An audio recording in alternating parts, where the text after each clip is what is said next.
धन के आधार पर देखा जाए तो वर्तमान समय में तिरुमला के भगवान बालाजी भगवान वेंकटेश्वर को सबसे धनवान देवता माना जाता है।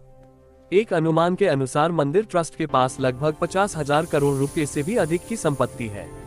लेकिन इतनी अपार संपत्ति होने के बावजूद भी मान्यता है कि भगवान बालाजी आज भी कर्जदार हैं, इसलिए उन्हें धनवान होकर भी गरीब कहा जाता है। धनवान होकर भी गरीब क्यों कहलाते हैं बालाजी? आपके मन में ये प्रश्न आ सकता है कि जो भगवान सबकी मनोकामनाएं पूरी करते हैं, वे स्वयं गरीब कैसे हो सकते हैं? प्राचीन कथा के अनुसार भगवान बालाजी कलियुग के अंत तक कर्ज में रहेंगे। इसी कर्ज को चुकाने में सहायता करने के लिए भक्तगण सोना, चांदी, धन और अन्य बहुमूल्य वस्तुएं दान करते हैं। शास्त्रों में कहा गया है कि जो व्यक्ति कर्ज में डूबा होता है, वह कितना भी धनवान क्यों न हो, उसे वास्तविक रूप से गरीब ही माना जाता है। इसी कारण यह विश्वास है कि अपार संपत्ति होने पर भी भगवान बालाजी कर्जदार हैं। प्राचीन कथा के अनुसार एक बार महर्षि भृगु बैकुंठ गए। वहां भगवान विष्णु शेषनाग की शैया पर योग निद्रा में थे। महर्षि भृगु ने उनकी परीक्षा लेने के लिए उनकी छाती पर पैर से प्रहार किया। भगवान विष्णु तुरंत उठे और ऋषि के चरण पकड़कर विनम्रता से पूछा, ऋषिवर, आपके पैर में चोट तो नहीं लगी?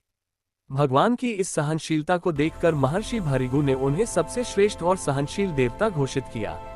लेकिन माता लक्ष्मी को ये बात अच्छी नहीं लगी कि उनके स्वामी का अपमान हुआ और उन्होंने कोई दंड नहीं दिया।